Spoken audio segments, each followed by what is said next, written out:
Tesay, ano to? Ito? Ito ang commercial laundry machine. Oh? Oo. May washer to.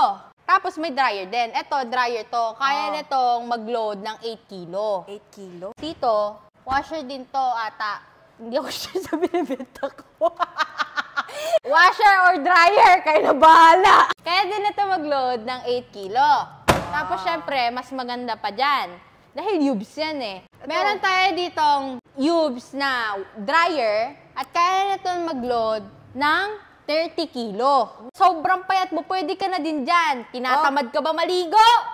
Pumunta ka dyan.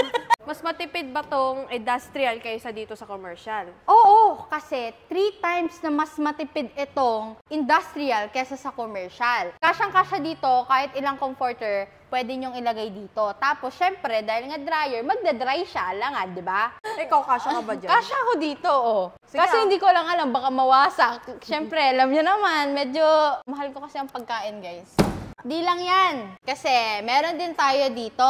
Ito, tag 30 kilos or 20 kilos ata to. Dalawa yan. O, di ba? Laki. Syempre, kapag may dryer, kailangan din ng panlabada.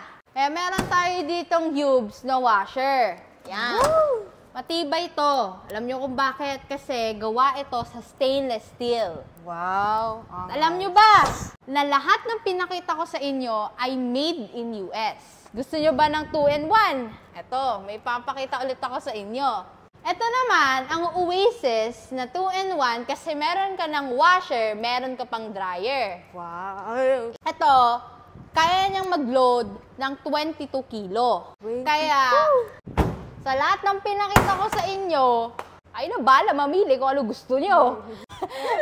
Sa mga gusto ng mga washing machine na pwede sa pangnegosyo, kumontak na kayo sa Watermax Enterprises.